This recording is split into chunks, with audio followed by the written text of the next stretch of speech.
Welcome to Excelsior 32, the online news source for the Excelsior Project from the New York Council of Deliberation.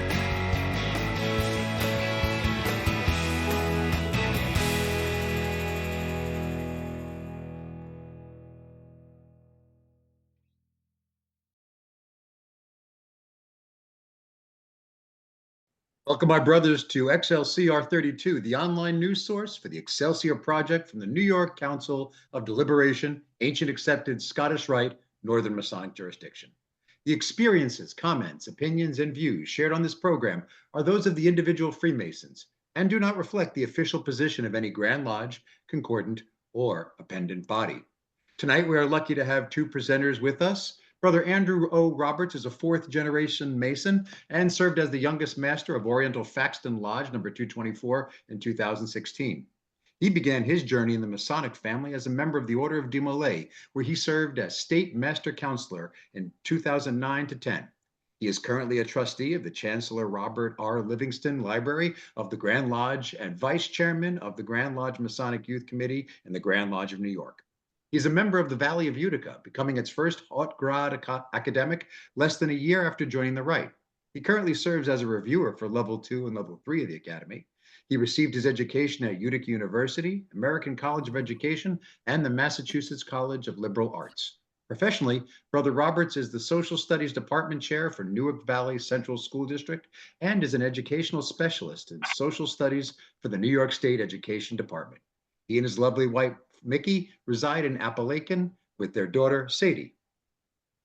Brother Praveen Anumolu was raised in 2004 in Smithtown Lodge number 1127, where he served as master in 2008, and is a plural member of the Alcyon Lodge number 695 OM, where he serves as a trustee, and the American Lodge of Research, where he is secretary. He served as an assistant grand lecturer of the Suffolk District from 2010 to 2014 and is a member of the Ritual Renaissance Committee. He has been a member of the Valley of Rockville Center since 2008, where he served as thrice potent master from 2022 to 2024, and currently serves as second lieutenant of the Long Island Consistory, and was the Valley's first Hauts Grades academic in 2021. He received undergraduate and graduate degrees in engineering from Cornell University and holds an executive certificate in strategy and innovation from the Sloan School of Management at MIT. Brother Praveen works as a director of an engineering and technical services company on Long Island and lives in Smithtown, New York with his understanding wife and two daughters. Please welcome our brothers tonight.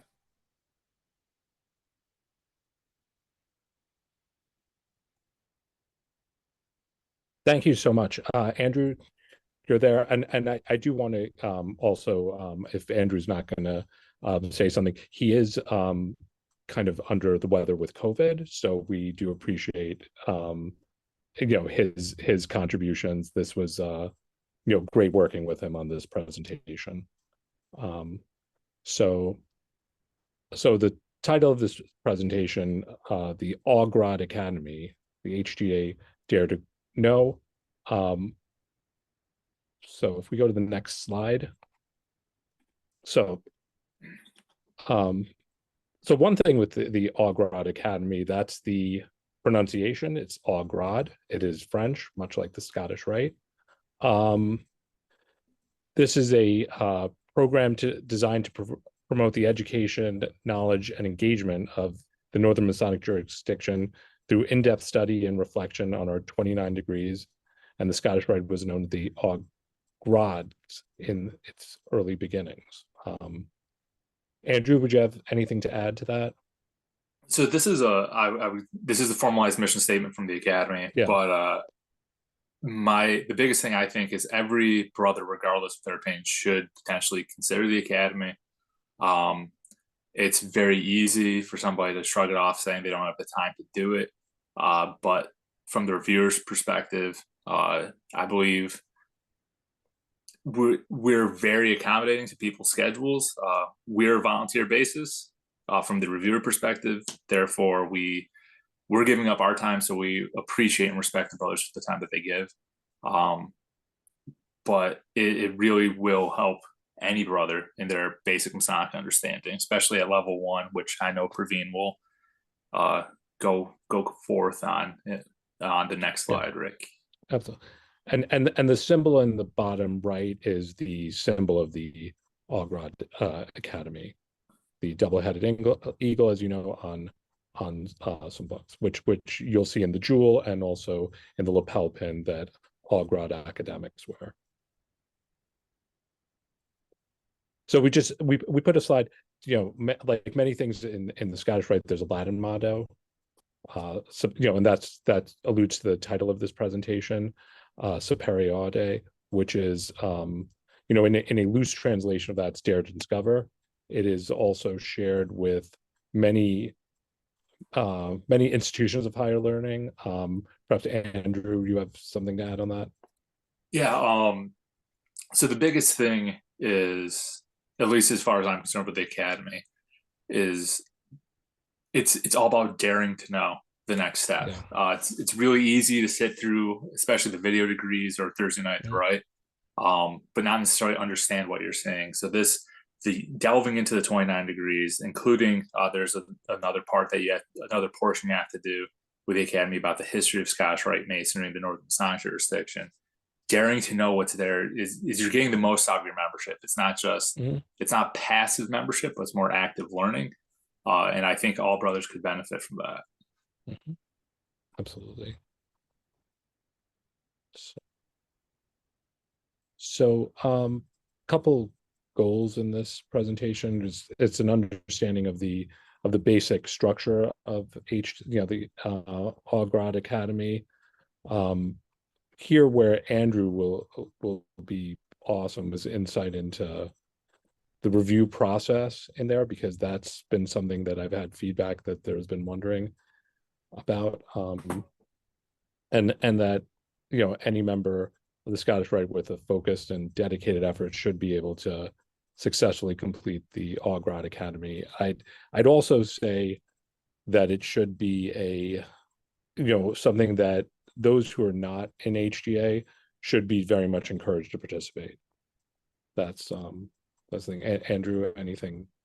Yeah, I agree with you, Praveen. I think I'm not sure how popular this would be with the program administrators, but I believe every brother should at least participate in level 1 just to get a clear a working relationship with every of the 29 degrees. Because I know some people just don't want to go to the next step, and that's okay. But I also think that every brother should acquaint themselves with every degree and have a firm understanding of it. I did the HGA program very early on in my journey through the Rite, and I'd only seen a few degrees up to that point.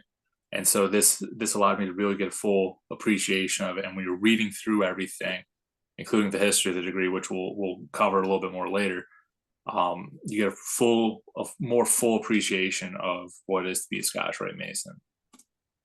And yeah, and also my experience, I did HGA when I had several years on the Rite. I had been an elected officer.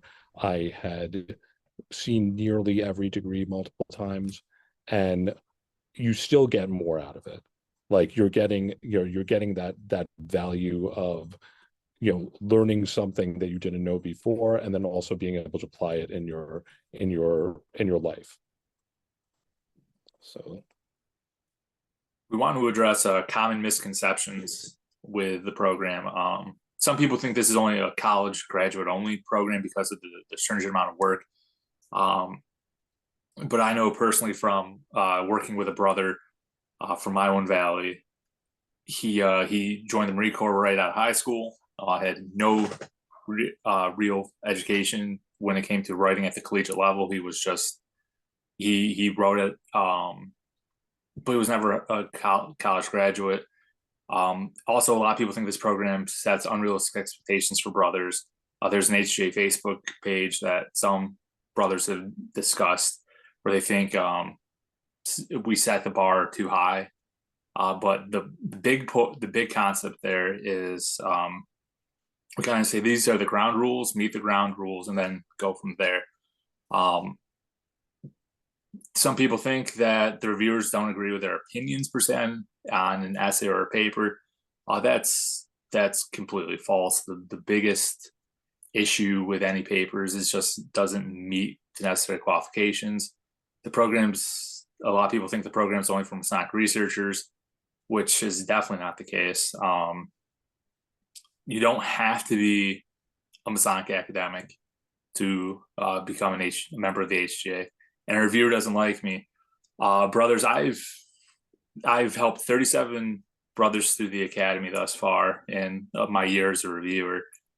And in all honesty, I have talked to 3 of the brothers outside of the academy. It's not that I've never met them. The only way I know the brothers through their writing. So there's no way I can necessarily say that you dislike somebody. It boils down to your reviewer wants what's best for you and wants best for the fraternity. Absolutely. As overview of the HGA, the truth of the HGA is there is a high bar for the Hauts Grades Academy. However, that bar is set to be achievable with the right work. But just quickly going through the overview, there's level 1 of HGA, which goes over the content of degrees. So really, it's each degree in its and then also their tests. It's similar to where you're finding the structure, like you have the lectures of forms and ceremonies in your craft lodge experience that goes over the experience of what went on there. This is sort of the factual content of degrees and a little bit of its histories. To complete level 1, there are 29 quizzes in order to pass to go to level 2. And level 2 is reflections and essays on 9 selected Scottish Rite degrees. But really integral to that is reviewer feedback. That it's very common for reviewers to send back an essay, for a revision or something like that. But really, what the value to me in level 2 was, you're not just going for what happened in a degree, you're going to how does this apply in your life.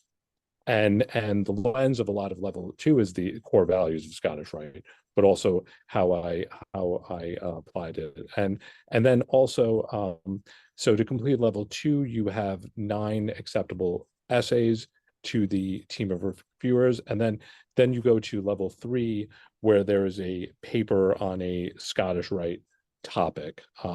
That there's an iterative process where the topic is approved, and sort, where they also help you make sure that there's the adequate sourcing there, and then once that paper is written and submitted, of which it likely goes through several drafts, there is a then you're a Hauts Grades academic, and there is there's a it's expected that would be somewhat of a iterative process, but really that level 3 gets into some type of actualization of a deep dive into a Scottish Rite topic of choice in some way that's particularly significant for the individual in there. So Andrew, you have anything to add on just the basic structure? So the unique part for level 2 and level 3, especially level 2, with the reflective essays, it's far more indicative of the brothers' experience with Scottish Rite. Several of the essays I wrote, I reflected back to my time in DMLA, or I tied it into DMLA ritual in some way, shape, or form. So you're able to tie it in a little bit more to your experiences, and this section of a Scottish Rite degree may pertain to an obligation from a DMLA ceremony or something to that extent. But also the really cool part on the level 3 papers that Praveen and I talked about is our papers have 2 completely very different topics. Praveen's, I would say, focuses a little bit more on esoteric masonry. Mine focus much more on the history of a specific topic. And so that's kind of the unique part, is allows brothers to pursue kind of a passion that they have in masonry and kind of research that from the academic perspective, rather than saying, you know, oh, the reviewers or the advisors aren't going to look at a proposal for a paper and pass over it if as long as it meets the basics of relating back to Scottish Rite. And so even from the level 3 papers I've reviewed, which I think has been about 10 at this point, they all come in extremely various topics. And so it's extremely broad and it's extremely indicative of what the brother wants out of masonry and where their personal journey has come from. Yeah, absolutely. And one aside here is I also went to I actually reviewed some of my old level 2 essays just in preparation of this, and I hadn't looked at them in years, and I thought to myself, I actually think differently about these degrees now in a slight way. So these are also, you know, how you reflect on you know, those are also stamps of time as well. So these are but that's kind of the beauty of our degree system, that we can, you know, you can reflect on a degree over time, and it continues to have meaning that evolves to you based on how your life has changed. Brothers, could you share with our audience some of the topics that people have presented to you as papers? Yeah, hold on a second. I'm very nerdy and I keep track of every paper I review in a Google sheet. Okay. So for like at level 3 papers, let's see, level 3. This one was had to do with the core values of Scottish Rite Freemasonry and the life of Benjamin Franklin. One dealt with who St. Andrew was and how that's indicative in the Knights of St. Andrew's degree. How one was about Hiram Abiff as and servant leadership. So there's some very unique perspectives there, because you go historical, and then one that's kind of taking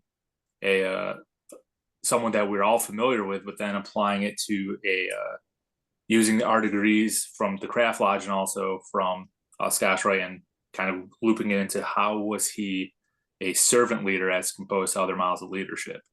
So it's very different. So each brother kind of puts their own unique spin to it. Mine was like, when I wrote mine, I created a rubric to evaluate brothers based on the core values, and then I used Franklin Delano Roosevelt's life as a case study for using this evaluative method. That's great. Thank you.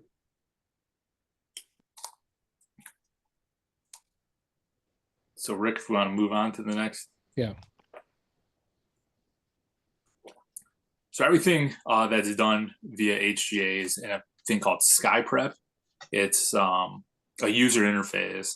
And the nice part is, compared to the ones that I have to use for like when I work at State Ed, or the ones that I use in my normal job, it's very user friendly. And on here, there's also an extensive resource center that has the scripts for every degree.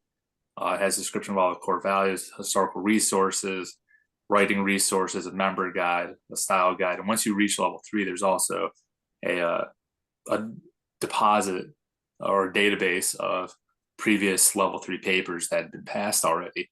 So that way a brother can see kind of what the expectation is, and not necessarily start from scratch completely.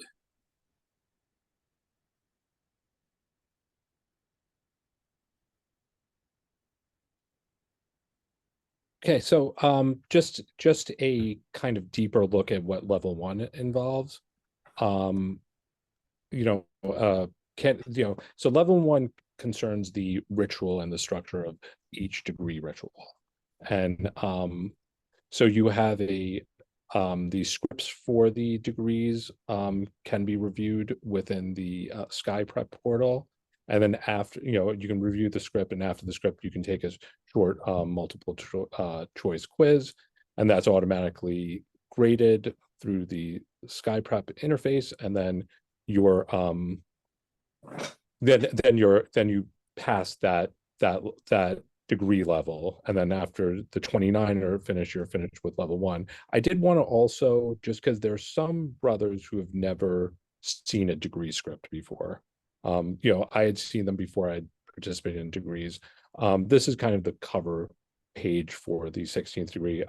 That important notice there, that's a quote from our Supreme Council constitutions, that are, you know, the degree work cannot be copied, and it's supposed to be used for either the exemplification of degree work, or you know, HGA within its portal is an authorized use of that, but it's not supposed to be copied or anything like that. And we have so that's what it's alluding to. But the interesting thing within the degree script, if you haven't seen it, and I can't show you that, but it's they do have detailed stage directions. They have details of the history of that degree, all the changes that were made through its history. They have pronunciation guides, you know, regalia drawings. So that is a wealth of resource, you know, of research. If this was a particular degree that spoke to you in your experience, you might see, oh, that's the context of how that's changed over time. Where you can even refer to like the Franklin manuscript and, you know, the origins of what many of our degrees are. So yeah, no, so yeah, and also like after, yeah, so it's the 29 exams, then you've completed level 1. And really what this may you may get out of this is insights to degrees that you may not have seen, even if you've seen them before, maybe you didn't quite capture in the deeper dive. And then it also may inspire you to go in other directions of research for your essays in level 2 or papers in level 3. And yeah, I think that's everything for level 1. Andrew, you had anything to add? Not really. I do see questions are coming in though via the chat. So someone wants to ask the question on. So Bob, if you want to ask those questions, maybe we chime in. Yeah, let me read this one for you. So it says, do you have the same reviewer throughout all 3 levels, or are the works reviewed by multiple reviewers? So the way it normally works is there's one reviewer for level 2, and then you are assigned different reviewers for level 3. We have an administrator for level 2 and an administrator for level 3 that are part of the advisory board for the Scottish Rite. And so the level 2 administrator will assign, and we work the whole way, so that way it's consistency amongst the brothers. And then level 3, it's kind of wherever the level 3 administrator, whoever they assign as the reviewers, are the ones that get it. I've never, like personally, I've never reviewed the level 3 paper of someone that I did the level 2 reviewing for. So it stays consistent throughout for level 2, and then level 3, it's usually somebody completely different. But as far as level 1's concerned, that's completely graded.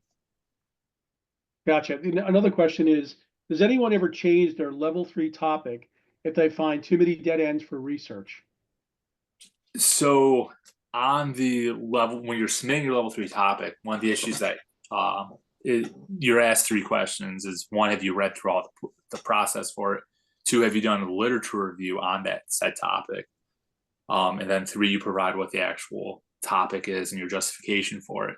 And so I think when the brother's looking at the literature review aspect, they're more than likely to find if there's a dead end while researching, because the academy's asking that the brother does the legwork ahead of time and make sure that they have a robust number of sources before accepting it. Because I know from being an undergrad for history, that's one of the more frustrating things you could run into was you have what you think is an awesome topic or an awesome thesis, and you just can't find enough sources to support it. No, that makes total sense. We have a third question. What are the most unique Masonic troves of research available? Is there a specialized Scottish Rite 1?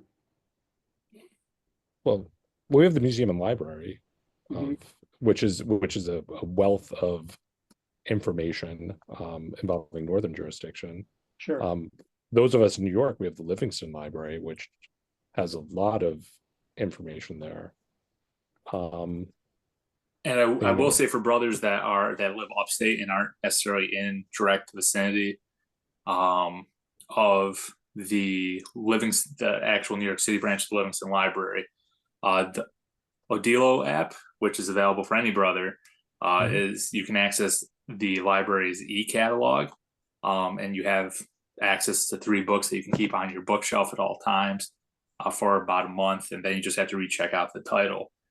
So those are some great kind of hidden gems to it.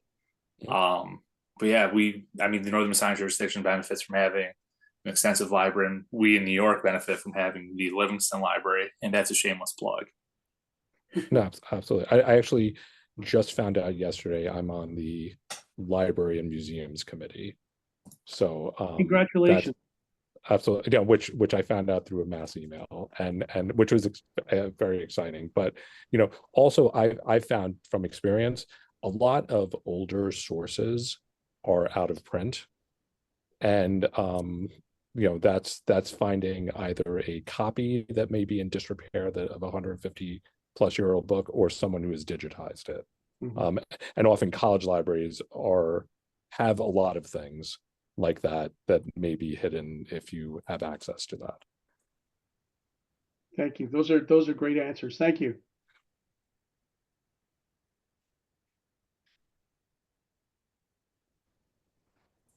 So I guess frequently, from the participant perspective, one of the things that you might dawn upon you is you didn't know this degree had this history. You see a degree, and you think this was the finished product, and you didn't know that the corrections or the adjustments had been made to the degree.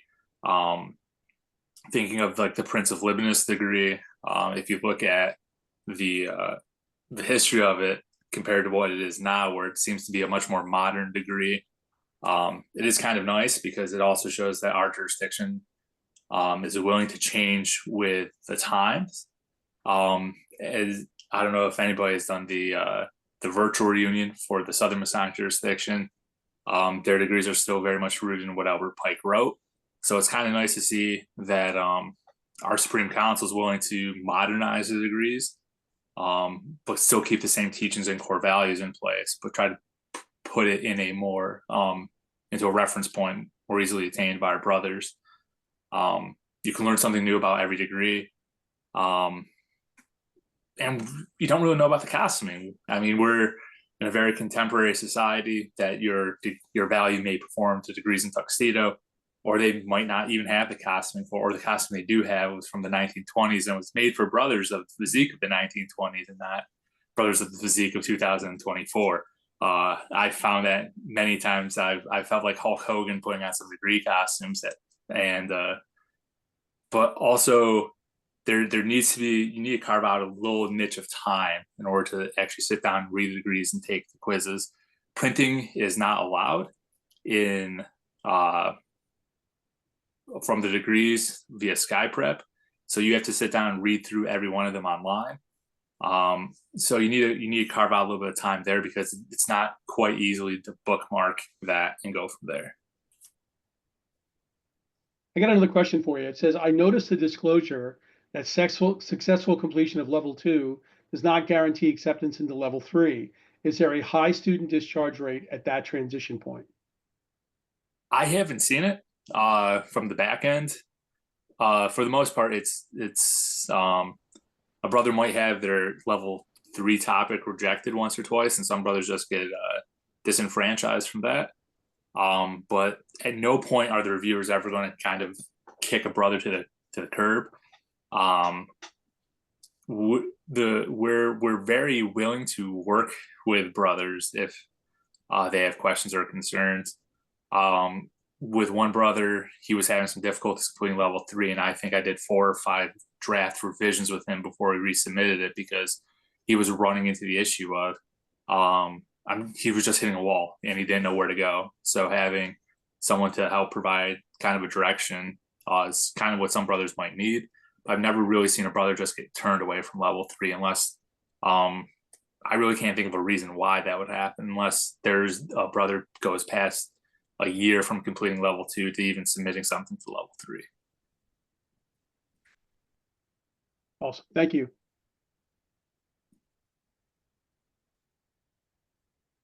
Okay, so I'll just go through the structure of level 2, which I alluded to. After you complete your level 1 work, the candidate chooses. So you have nine degrees that you would choose to do a deeper level of an essay reflection in a through the prism of the core values of that degree. So these are, there's 2 to 3 pages of length, has to have a cover page and a double space. Why you chose the degree, how it impacted the core value, whether it's clearly communicated, and how the brother will use the degree both inside and outside of masonry. Now, there are sample papers for this degree, but you'll, with some regularity, see level 2 essays reprinted in the Northern Light magazine for certain brothers, and talking about their reflection of that degree. I also think it's a great way to go from what really we should be about is not just doing the degree work, but reflecting on it ourselves and how we can incorporate it into our lives and continue to grow in the future. So that's the basic structure. And then after the 9 acceptable essays, you would progress to level 3. So I'll just briefly touch on the participant perspective, and then we have the reviewer perspective next. But from the participant perspective, a lot of times you want to choose degrees you're most familiar with, whether that means you're a staff member, that you were one of the workers in the degree, whether it be as a stagehand or as one of the actual actors, how the degree has been effective on you. If you found it interesting, do you have a personal relationship or what will others think of my essay? Those are things. That's kind of an elusive thing, is what will others think of yours. But like when I wrote my level 2, I stayed relatively thematic. I'm a U.S. historian by trade. Therefore, I left most of my degrees. I found either a degree that directly related to United States history, or I found a way to link that degree to United States history, because we all want to fall back to our comfort zones. We got another question. What's that, Bob? We got another question for you. It says, there is a 1-year time limit to complete level 2 and 3. Can you pause your progress and resume later if your life cable tow requires it? Upon notification, yes. That's the thing, is when a brother goes radio silent, it is how it is with every Masonic organization. You don't know what's happening if a brother won't tell you what's going on. Sure. But we've had many brothers so you have a year to complete level 2, you have a separate year to complete level 3.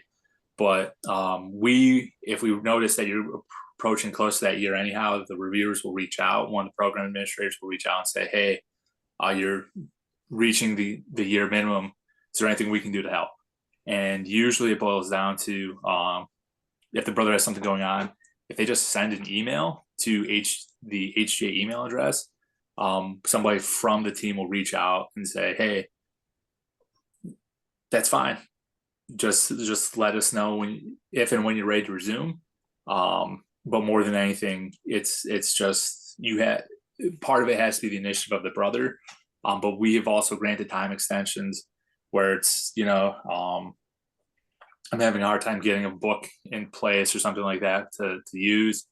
So we'll gladly give a buffer time frame. It's not supposed to be punitive by any stretch of the imagination. It's just more to help a brother establish a timeline of what we think may be devoted to them.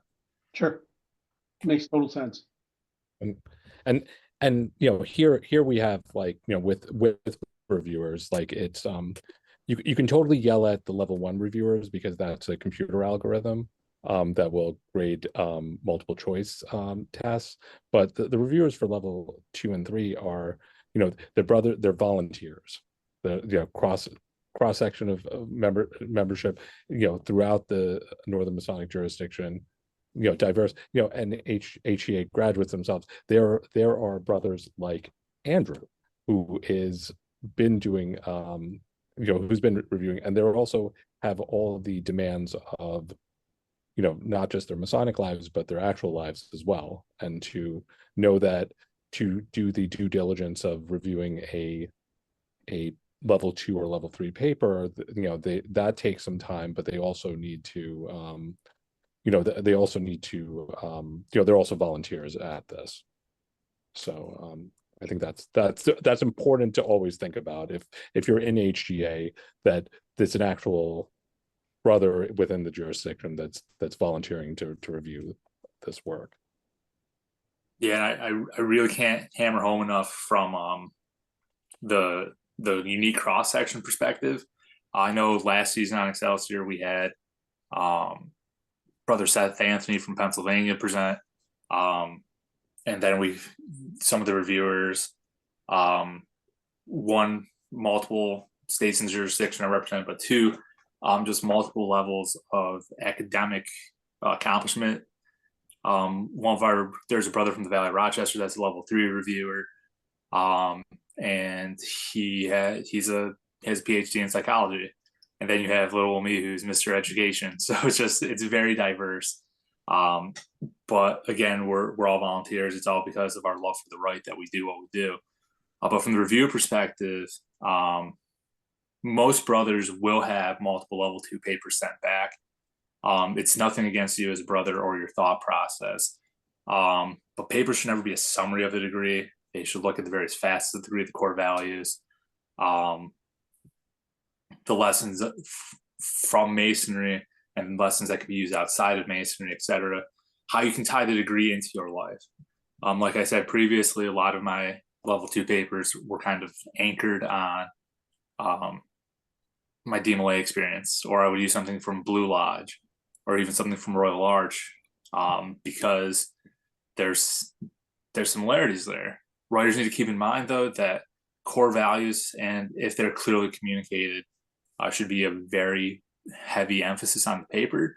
The initiatives from the Supreme Council is very heavily pushed on the path forward and Pathfinder and Journey On. So we want to make sure that brothers are truly reflecting on the core values, emphasizing the degrees, and papers need to follow the conventions of standard written English. If you're referring to a lodge as a proper place, should be capitalized. As Mason is a proper noun, should be capitalized. But it's not like we're going to kick a paper back for 1 or 2 grammatical errors, but those are just kind of like tips of the trade. But also, and we'll talk about this more when we get to level 3, read a paper out loud before you submit it. You are very quick to find issues in your writing if you read it, because if it doesn't sound right coming out, it's not written right on the paper for the most part. So it's something that you can go back and review.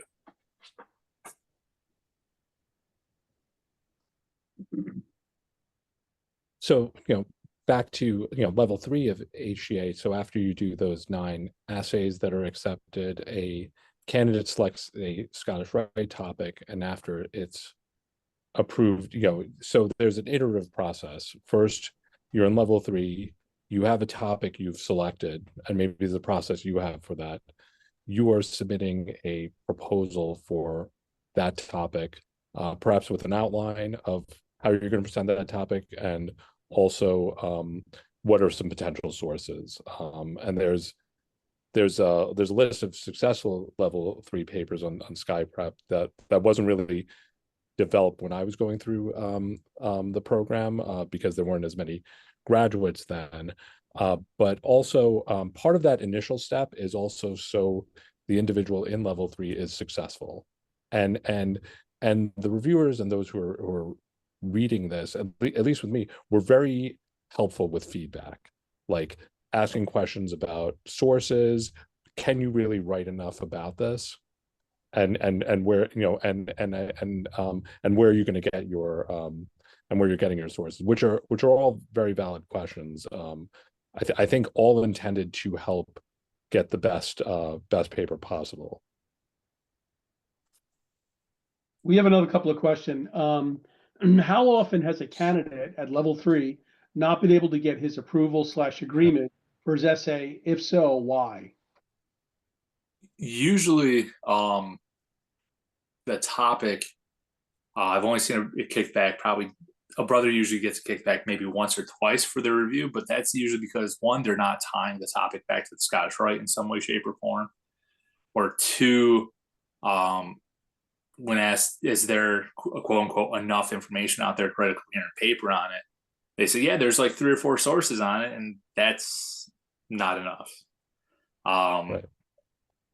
I mean, like one of the citations I used, one place is great for finding Masonic information that we have at our disposal as members of the Northern Masonic jurisdiction is the Northern Light. I use that, I think 6 or 7 different issues to pull out information, because what better way to discuss Scottish Rite Masonry than using the writing of other Scottish Rite Masons? Sure. 100%. I also got another question. Approximately how long are the level 2 and level 3 papers expected to be? Level 2 is 2 to 3 pages. That does not include your cover page, but 2 to 3 pages, and that's at a size 12 font, double spaced. That approximates, I think, to about be between 500 and 750 words.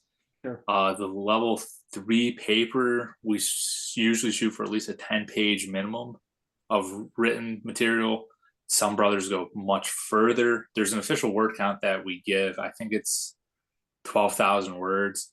But some, like I said, some brothers will go above and beyond. Some brothers will go shorter. Praveen, how long do you know off the top of your head how long your level 3 paper was? I could look up, but it got longer than I thought pretty quickly. Okay. Yeah. Most that I review, you're looking at a brother's probably written, mind you, this is double spaced, size 12 font, are between 12 and 15 pages. Mm-hmm. I went overkill with mine. If anybody's looking to have some sleep aid tonight, I can forward you my paper. But I went a little overboard on mine. But it's one of those things that if it's a topic you're passionate about, it doesn't feel like you're writing that much. Right. Awesome. Thank you. So, these are some participant perspectives that we, that sometimes there's an embarrassment of riches as far as potential topics you might want to write about, and then some in the process, and some of these are also feedback that informally Andrew or I have received, like, why wasn't a topic approved, and or will the topic be approved? And then there's also, where to find acceptable sources of, both Masonic and non-Masonic. There's libraries. We've referred to the Scottish Rite Library and the, Masonic libraries like Livingston Library and public libraries. And then online, we should generally be somewhat skeptical with some online sources, that as far as the academic rigor of them, but use the best practices for them. And then some participants asking, what does it take for a draft? And as Andrew will allude, there's a lot of his a wealth of knowledge of what he's experienced as a reviewer and what many level 3 participants have seen. I've informally given feedback to some who've finished HGA, just giving them suggestions on what I know reviewers are looking for, just to help them along their journey. It's a lot of times it's how they're putting things together and how they're sourcing work. That's at least been in my experience. So for many brothers, level 3 can be a struggle, especially if you're the first time you've ever written a research paper or the first time you've done so since college. I know one of the brothers that I've helped with some level 3 with his level 3 writing. He was one of the people I reviewed for level 2. He's in his 70s. He had last been in college when he was 22 years old. So it's just one of those things where it was just gearing himself back to writing it. Most brothers have to submit level 3 multiple times. Talking to one of the administrators of the program, he said there's only been about, so that I think we're around 125 graduates overall. He said there's only been about 10 brothers that have submitted all their papers and not had anything kicked back at them. But a big thing is clarity of what you have written. So again, just read that paper out loud when you're done writing. There is a style guide that says, it's called the Quarry Style Guide. It's for Masonic writing, but it's based off of Turbion's Manual for Research Paper, Theses, and Dissertations. That's where you can get citations, the citation methodology. But there's also great tools online. Google has an extension, if you're using Google Docs, that is a citation machine that you just plug in the information and it spits out the citation for you. But make sure that you tie your writing back to Masonry, especially the Scottish Rite. Because anybody can formulate a research paper, but only a Mason or a Scottish Rite Mason can formulate a Scottish Rite research paper. And that's the goal of the program, is to produce solid academic writing on behalf of the Northern Masonic jurisdiction and live up to the title of the College of Freemasonry.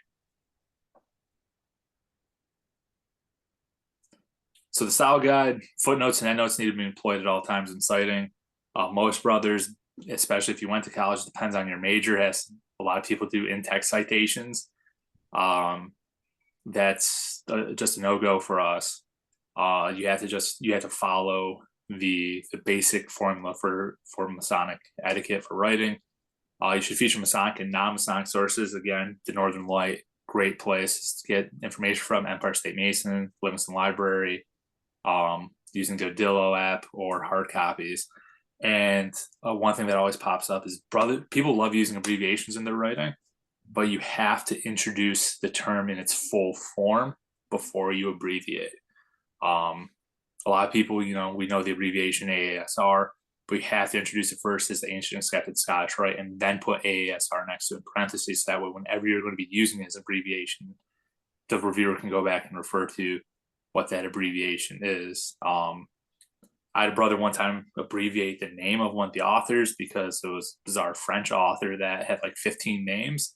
So it made sense, but he never mentioned the guy's name in the first time he left the abbreviation. So I was just terribly confused whenever he referenced it. And it just made reading the paper kind of, I wouldn't say stressful, but a little frustrating, because I couldn't understand what reference he was going to each time he did the abbreviation. So I Googled the abbreviation and things like that, and it just wasn't there.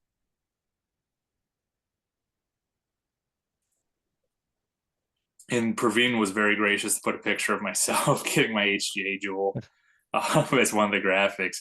So Rick was there. That's me and my dad. He was commander-in-chief when I completed level 3. So when you do successfully complete level 3, you get the right to use HGA after your degree and name for Scottish Rite, and you get a certificate, a jewel, and because of the generosity of the Valley of Delaware, you also get a lapel pin that you can wear at times that the jewel's not appropriate to wear. But most importantly, you get a very enriching educational experience that really helps you grow as a Mason, but most importantly as a Scottish Rite Mason, and it gives meaning to the degrees, and it gives meaning to the topic that you choose. Again, I encourage all brothers, if you to one, complete level 1, level 2, find 9 degrees that you're passionate about out of 29, and at the 3rd level, find a topic that you like and somehow relate to Scottish Rite Masonry. The reason why I chose using a rubric for my level 3 paper was it was a conversation we had in the Masonic Youth Committee about the Taunton essay contest and if it should have a rubric or not. So I wanted to prove that the use of rubrics are very beneficial because of my background in education. And so I was like, how can I use a rubric for Scottish Rite? I was actually Pete Samick on an appearance on Craftsman Online talked about how sometimes political correctness can tarnish somebody like a Harry S. Truman. And I said, you know what if we were to use the core values as a way to just evaluate people? So we can't necessarily condemn a brother Scottish Rite Mason from history unless we can hold them up to the core values. And so again, just find something that you're extremely passionate about. But I see questions are flooding in. That makes me really enthused. Yeah. But Praveen, do you want to throw anything else in there? No. The only thing we didn't allude to, I'm pretty sure it's within HGA that they do take plagiarism seriously, and there's guidelines involving that, and also like not having AI do things. But it's but those are guidelines there. But that was but yeah, no, this is also, like, I just want to say, with it being an HGA graduate, it's something I can use. Like, for example, American Lodge of Research, we require a acceptable paper for our to become an active member. And I know someone from being an HGA graduate, they at least know what it takes to put together an acceptable paper on a topic of their choosing. And that's something that can be, that means a lot. So I at least know. And I've known individuals who've done HGA who had no college, had some frustration before, throughout it, but completed it and are better for it, and look at it like as an excellent program as well. So got a couple of questions for you. Do level 3 papers exclusively reflect NMJ degrees, or can they also include SMJ background and degrees? So because you have to be a member of a valley in the Northern Masonic jurisdiction, but we have some brothers that reside in the Southern Masonic jurisdiction but belong to a valley in the north. Absolutely, you can root something in the Southern Masonic jurisdiction, but you have to make that clear when you go through the process during your level 3 proposal, that you're rooting something within the Southern Masonic jurisdiction. But the hard part you're going to have with that is when you're referencing materials, your reviewers might not have easy access to them. Mm-hmm. So you might have to provide us with something. I've seen the communication of the degrees for the Southern Masonic jurisdiction because of Bob Cockerham having that with Missouri. But I haven't seen the Southern Masonic jurisdiction degrees. So therefore, we would need some sort of reference material to help kind of back that up. Sure. But it's not just it's not a Northern Masonic jurisdiction monopoly on it. Okay. No, that's fair enough. Next question, does one have to have seen all 29 degrees before embarking on HGA? That is a no. Definitely not. I think I'd seen 5 degrees when I started HGA. Okay. So you just have to be a 32nd. Yeah, you need your obviously 4th and 32nd. So yeah. So here's a great question. Can an HGA graduate give presentations on their papers in valleys or in Blue Lodges as general education? If so, does such a willing database exist? There is a database of all level 3 programs. You are allowed. So this is where it gets tricky for some brothers. Is theoretically anything you write for the academy becomes the property of the academy, which is very normal for an academic institution. Mm-hmm. But the academy is more than happy to let you present at a Blue Lodge or a Scottish Rite Valley, or really anywhere. But you need to pretty much just give the administrators, and you can find the email right on the HGA page. It's HGA at aasrnmj.org or .com, mm-hmm. And then they're very open to giving you. Obviously, they pretty much, it's just the courtesy of letting the academy know that you plan on using it for a presentation. I've never heard of the academy slapping somebody on the wrist and saying, no, you can't do that. They just prefer the advance notice. Sure. And for a craft lodge, depending on the topic, it may or may not be appropriate for that setting. No, that makes total sense. Yeah. Scott Evans wants to know, does the approval time for a level 3 topic count against the year to complete that requirement? Theoretically, yes, but the approval time is extremely quick. So I have I get to see everything that comes in for level 2 and level 3 because I review both levels. Usually the approval rate for a proposal is a week or two. Our goal for turnaround time for reviewing papers at level 2 is a week to 10 days is our goal. For level 3, our goal is between 12 weeks. I mean, between 2 and 4 weeks to get the review back. We've really tried to tighten up that timeline because we don't want brothers to lose steam or to lose interest. Sure. That makes sense. That's all I've got now. You can keep going. All right. We have this quote from Seth Anthony, 32nd degree HGA from the Valley of Reading, Pennsylvania.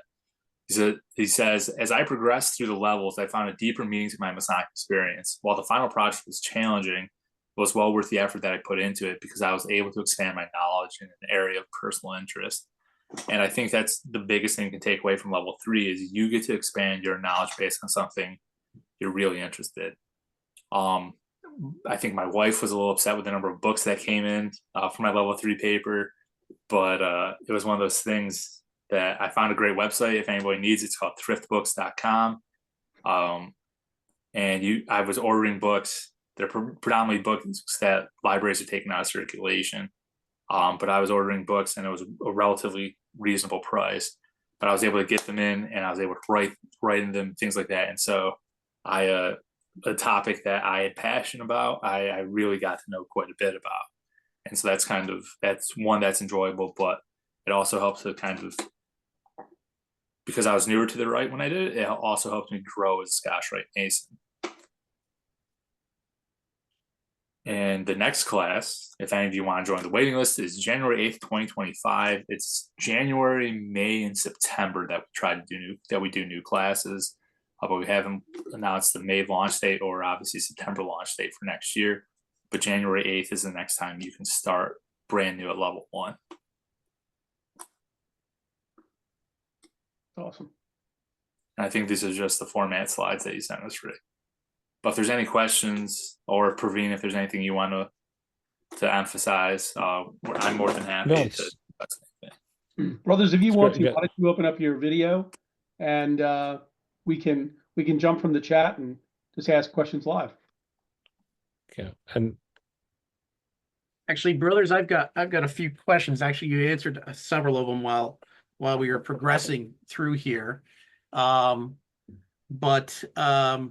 Well, first of all, are there any other HGA grads on with us tonight?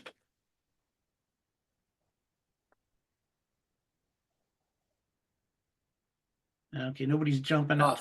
I was going to say that's too bad because if, as of the last statistics they released to us as reviewers, New York State is the leading state in the Northern Masonic jurisdiction of HGA grads. That was my trivia question I was going to ask. You guys keep beating me to the punch here. That is absolutely true. New York State has more HGA grads than any other state. And something else that kind of got alluded to in terms of presentations, I would like to see, first starting off with both you, Andrew, and both you, Praveen, to maybe do a short presentation on each of your papers some point in the future, and then eventually start bringing in some other brothers to do the same. Now, we may not be able to record those and show them later, depending on what the content is. It may have some secret stuff in there that we don't want revealed, but I think those would be great live lecture events that we could do. And I know, Andrew, you mentioned your paper, your level 3 paper topic, but I don't think I heard what Praveen's was. Praveen, do you mind revealing? Oh, it was philosophy involving the 16th degree. Okay. So, but also like one thing I noticed is that what inspired that story appears again and again. In yes, it does. Yeah, and other organizations. And the historical, the origin of that story and why it appears again and again. Yeah. Peter raised his hand, Rick. Okay. Got a question. Can't help it. My mother was an English teacher. Brother Andrew mentioned that the academic year starts at different times depending on the classes. But I just want to clear up that the limit for a year for level 2 and level 3 they are based upon when you begin those levels, correct? Not upon the academic year. Yes, they're on when you complete that level. So you have a year to complete each level. Obviously, you can reach out, like I said, to the administrators of the academy for an extension on your timeline based on personal experiences. But yeah, so you have a year to start. So it'd be January. I think January 8th, 2025 is the next start. So you have until January 8th, 2026 to do level 1. But once you start level 2, but there's a thing they have to click on SkyPrep that says I'm ready to start level 2 or I'm ready to start level 3, and that's what starts your clock. So like for me, I took I think like 2 weeks off after I completed level 2, because it was right around like Christmas time that I completed it. I had a newly born daughter at home, and so I was like, I've got to give myself a little bit of breather.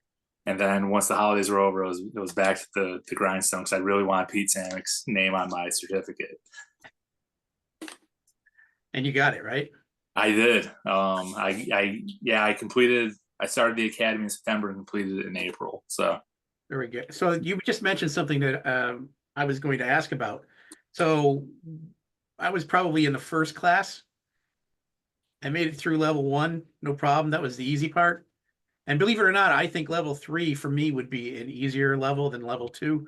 Level 2, I've just not been able to get myself started. Now, I don't know if I ever declared that I was ready to do it.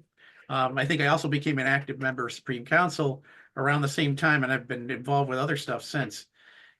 Is there a process for somebody who's either paused or kind of got through one level but didn't continue to jump back in? So we have on SkyPrep, we have a complete database of every brother and their start times and end times and what they've done. Like if you completed a quiz for the level 1, it shows the date and time. It's a timestamp for when you completed that, yeah. Or for when you complete a level 2 essay, there's a timestamp. So I would say the best thing to do would be to email HGA, and then from there, there's 4 brothers that serve as the HGA advisors. Mohammed Yatim from northern New Jersey, Yasser Al Khatib from the Valley of Philly, Connor Moran from the Valley of New York City, and Oscar Allen from the Valley of the Hudson. And Brian McNaughton serves on as the liaison from the actives. Peter, you with your hand up again. Sorry, can't help it. It's bad training from a teacher.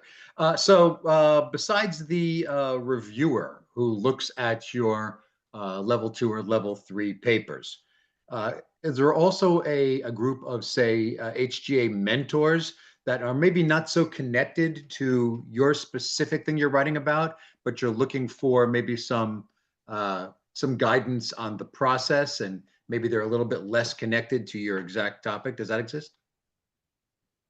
There's not a formal group. Praveen can talk about a group that he actually has running out of his valley. He's been helping out with. So yeah, it's actually I was inspired by this. I know Northern New Jersey has like a more formal group. Because I happened to run into it was either a Northern Light article, but I knew the individual running it was Michael Newberger in Northern New Jersey, and I reached out to him because I know him personally, and I said, hey, what did you do and how do you run this? And so I started within my valley informally. Anyone who was doing HGA, we could get feedback from each other, and it's usually the more form and structure, like, hey, because I noticed a couple were, and this is kind of what I when Andrew and I were making this presentation, what feedback I get from individuals who are frustrated with the program, feeling that they can't succeed at it, which is the opposite. Which is the total opposite of what the goals are. It's supposed to be a high bar that anyone with the right work can achieve, and it was just more writing and looking at how to put things together in a sourced research paper, because that's not something that a lot of brothers do. Like, it's one of the HGA graduates in my valley is just retiring from New York City Police, and that is a certain very different writing style when you're doing reports and things like that, research, but in a completely different way. But he did the work and was very interested and graduated from HGA. So very good. I'd like to mention, and you guys, and I hesitate to mention the term, and you guys did pretty good job of dancing around it, but because it's a very academic terminology and that's peer reviewed.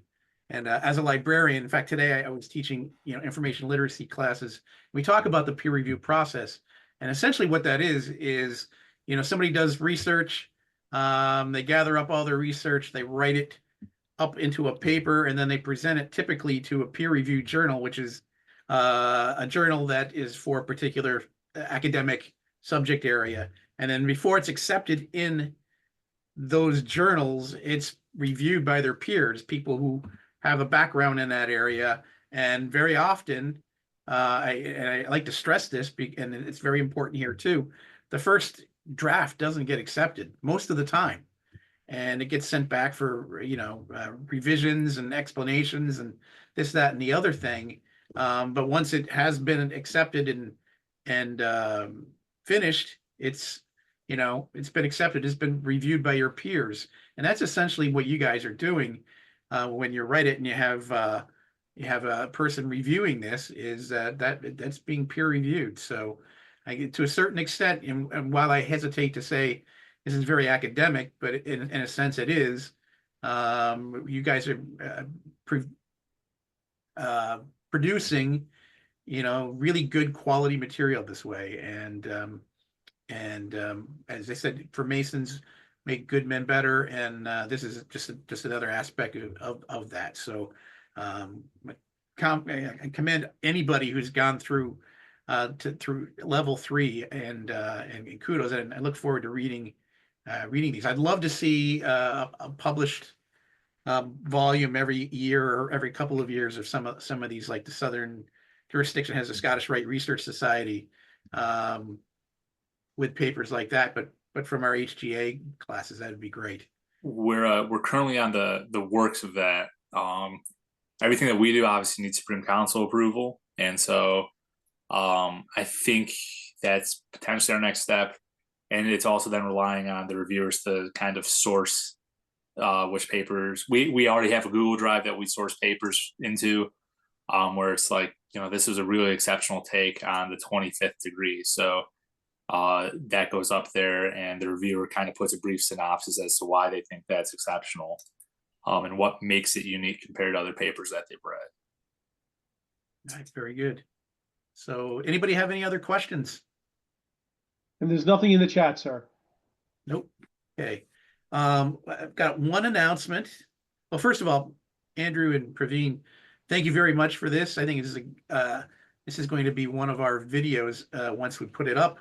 That'll probably get referenced a lot, especially by people who are interested in the HGA. You provide a lot of great information. And so thank you very much. And also thank you as the newest members of our Excelsior team for, allowing me to throw you into the fire right at the get-go. And I appreciate it. We're looking forward to hearing presentations on your papers in the near future. One announcement, we've got a bunch of stuff coming up. If you check the New York Scottish Rite Masons.org website and go to the Excelsior session, we've got things scheduled. The next thing we've got coming up for our Zoom sessions is on November the 12th. We have illustrious Oscar Allen coming on. His presentation is called Message in a Bottle, the Story Travels of Two Important Pieces of Parchment. I saw them do this presentation for the Valley of Barrie up in Ontario last year. It's very pertinent to the Northern Masonic jurisdiction. I think you'll enjoy it. So he's coming up in November.